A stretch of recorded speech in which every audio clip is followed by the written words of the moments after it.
আসসালামু আলাইকুম সুপ্রিয় শিক্ষার্থীরা, সকলে কেমন আছো? আশা করি ভালো আছো। এসএসসি রেজাল্ট 2026 প্রসঙ্গে কথা বলছি। দেখো, চারটি সুসংবাদ জানালো শিক্ষা বোর্ড। মূলত চারটি সুসংবাদ তোমাদের জন্য রয়েছে। দেখো, শিক্ষা বোর্ড জানাইছে এমনটা কিন্তু নয়, তবে এই চারটি সুসংবাদ তোমরা মিলিয়ে নাও যে এই সুসংবাদগুলো তোমাদের জন্য থাকবে।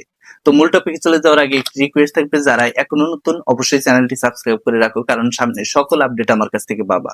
সুপ্রিয় শিক্ষার্থীরা, দেখো, এক নাম্বার যে সুখবর সেটা হচ্ছে পাশের হার সর্বোচ্চ থাকবে। 2020 থেকে 2025 সাল পর্যন্ত যে পাশের হার ছিল, তার চেয়ে পাশের হার সর্বোচ্চ থাকার সম্ভাবনা। কারণ অনেকটা কারণ আছে, যে কারণগুলা এই ভিডিওতে বললাম না। তো তোমরা মিলিয়ে নিও, রেজাল্ট পরবর্তী সময় এটা মিলিয়ে নিও যে পাশের হার সর্বোচ্চ থাকার সম্ভাবনা রয়েছে।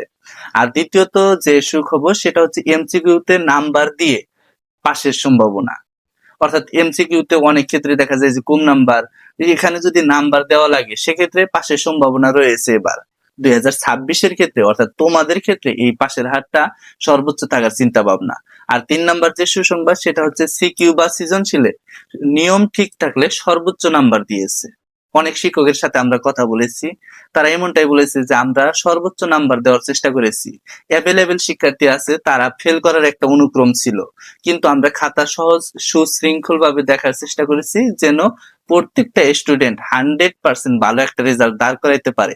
এবং সে অনুযায়ী আমরা চেষ্টা করেছি যে নিয়ম যদি ঠিক থাকে 10-এ 10 দিয়েছি। অনেক শিক্ষার্থীকে আমরা 10-এ 10 দেওয়ার চেষ্টা করেছি, এমনটাই কিন্তু অনেক শিক্ষকের সাথে কথা বলেছি, তারা এমনটাই বলেছে। 4 নাম্বার যে সুসংবাদ সেটা হচ্ছে সিকিউ সিকিউ এবং এমসিকিউ মিলে পাস দিয়েছে অনেককে। অর্থাৎ দেখা যায় যে বাংলা প্রথম পত্র, বাংলা দ্বিতীয় পত্র, এটা কিন্তু সিকিউ এবং এমসিকিউ কিন্তু আলাদা পাস। কিন্তু বাংলা প্রথম পত্র, বাংলা দ্বিতীয় পত্র যদি এমসিকিউ দেখা যায় যে 10-10-20, একটা পত্রের মধ্যেই তুমি 20 মার্ক পাইছো, তাহলে কিন্তু তোমাকে পাস দেওয়া হয়েছে। এবং এমসিকিউ যে বিষয়টা বা সিকিউ যে বিষয়টা, এমনটাই কিন্তু করেছে।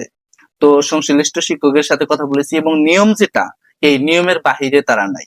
তো এই সুসংবাদগুলো তোমাদের জন্য রয়েছে। দেখো রেজাল্ট কি হয়, রেজাল্ট পরবর্তী সময়ে কি করা লাগবে আমি A to Z তোমাদের বলে দেবো। ধন্যবাদ সবাইকে। আসসালামু আলাইকুম।